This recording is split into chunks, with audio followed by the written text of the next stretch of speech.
Hello students, economics class में आज का जो वीडियो है क्लास +2 के स्टूडेंट्स के लिए मैक्रो इकोनॉमिक्स का चैप्टर हम लोग कंटिन्यू कर रहे हैं, हमारा 6th मनी।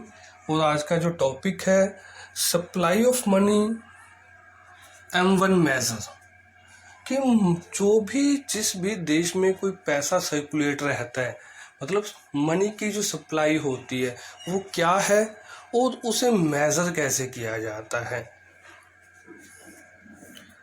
तो सबसे पहले हम बात करते हैं सप्लाई ऑफ मनी का meaning. The term supply of money means the total stock of money held by public in spendable form at a specific time. कि सप्लाई ऑफ मनी का मतलब क्या है कि एक देश में लोगों के पास, पब्लिक के पास जितना भी पैसे का स्टॉक है जिसे वो एक स्पेसिफिक टाइम पे खर्च कर सकते हैं, that is called supply of money. कि जितना भी पैसा लोगों के पास है देश में, टोटल स्टॉक पैसे का जिसे जब चाहे खर्च किया जा सकता है। The term public refers to the individuals and business firms in an economy। यहाँ पब्लिक का मतलब क्या है? नोट सिर्फ हम लोगों से नहीं है, मतलब हमारे साथ साथ जो भी बिजनेस फर्म्स हैं उसे भी पब्लिक में इंक्लूड किया गया है। एक्सक्लूडिंग का मतलब क्या है कि सप्लाई ऑफ मनी में जिसे इंक्लूड नहीं किया जाएगा, जिसके पैसे को सप्लाई ऑफ मनी का पार्ट नहीं माना जाता।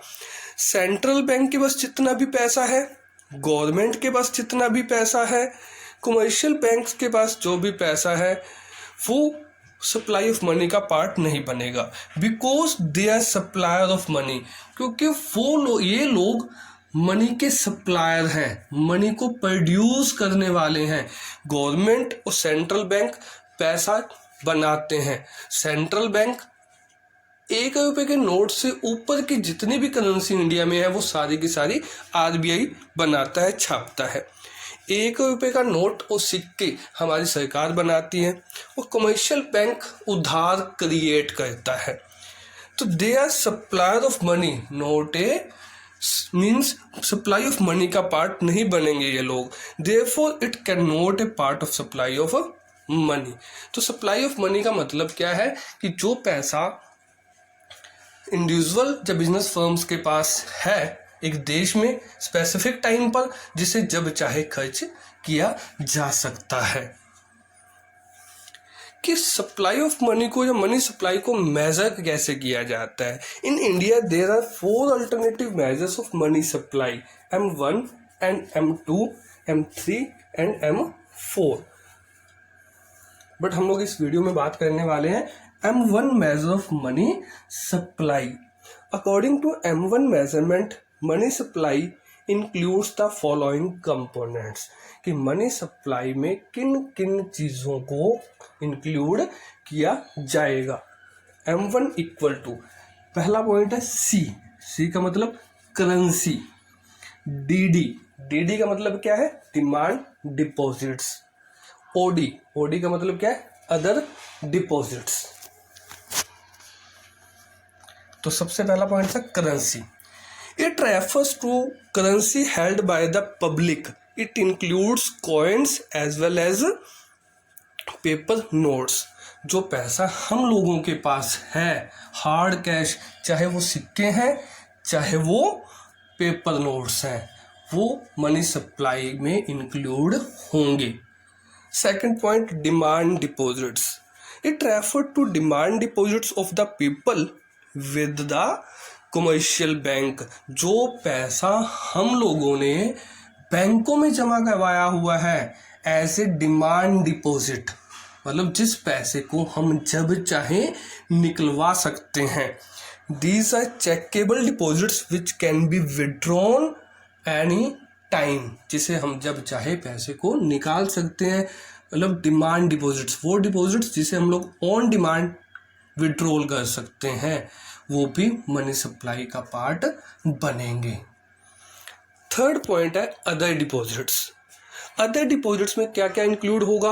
इंक्लूड होगा डिमांड डिपॉजिट्स, फिक्स डिपॉजिट्स नहीं, जो पैसा कहीं पे भी किसी का भी जमा है, बट डिमांड डिपॉजिट्स जिसे जब चाहे निकलवाया जा सकता है, वो मनी सप्लाई का पार्ट बनेगा। तो अदर डिपॉजिट्स में हम लोग सबसे पहला पॉइंट ले रहे हैं, demand deposits with RBI of public financial institutions like NABARD and IDBI. चाहे वो नाबार्ड चाहे वो आईडीबीआई, कोई भी फाइनेंशियल इंस्टीट्यूशन जो इंडिया में चल रहा है, उसने अपना पैसा, कुछ पैसा आरबीआई में जमा करवाया हुआ है, डिमांड डिपॉजिट्स जिसे जब चाहे निकलवा के मार्केट में सर्कुलेट किया जा सकता है, वो मनी सप्लाई का पार्ट बनेगा, अदर डिपॉजिट्स का पार्ट बनेगा। Second one, demand deposits with RBI of foreign central banks end of the foreign governments. अगर दूसरे देश के बैंकों ने, दूसरे देश की सरकार ने रिजर्व बैंक ऑफ इंडिया में अपने डिमांड डिपॉजिट्स करवाए हुए हैं, जो भी पैसा जमा करवाया हुआ है जिसे जब चाहे वो लोग निकलवा सकते हैं, वो भी मनी सप्लाई का पार्ट बनेंगे, अदर डिपॉजिट्स का पार्ट बनेंगे। Demand deposits of international financial institutions like IMF and world bank. IMF या वर्ल्ड बैंक में भी कोई पैसा जमा है, किस वे में? डिमांड डिपॉजिट्स के वे में। मैं फिर बात कर रहा हूँ कि वो डिपॉजिट्स जिन्हें जब चाहे विड्रॉल ऑन डिमांड किया जा सकता है, वो अदर डिपॉजिट्स का पार्ट बनेंगे। तो M1 मेजर के अंदर 3 चीज़ें इंक्लूड होंगी मनी सप्लाई के लिए, C for currency, DD for demand deposits, OD मतलब other deposits. But other deposits में क्या इंक्लूड नहीं होगा? Deposits of the government of the country with RBI, अगर सरकार का आरबीआई के पास कोई पैसा जमा है, या deposits of the country banking system with RBI, अगर बैंकों का, कमर्शियल बैंकों का कोई पैसा आरबीआई के पास जमा है, तो वो अदर डिपॉजिट्स का पार्ट नहीं बनेगा। तो यहाँ हमारा एक वीडियो था supply of money, M1 measure कि मनी सप्लाई क्या होती है और मनी सप्लाई को कैसे मेजर किया जाता है, उसका फर्स्ट पार्ट था M1। M1 में क्या क्या इंक्लूड होगा? C, DD, OD। C currency, demand deposits और अदर डिपॉजिट्स। तो यहाँ हमारा वीडियो कंप्लीट होता है सप्लाई ऑफ मनी और M1 measurement of money supply. तो यहाँ हम लोग नेक्स्ट वीडियो में मिलने वाले हैं नेक्स्ट टॉपिक के साथ।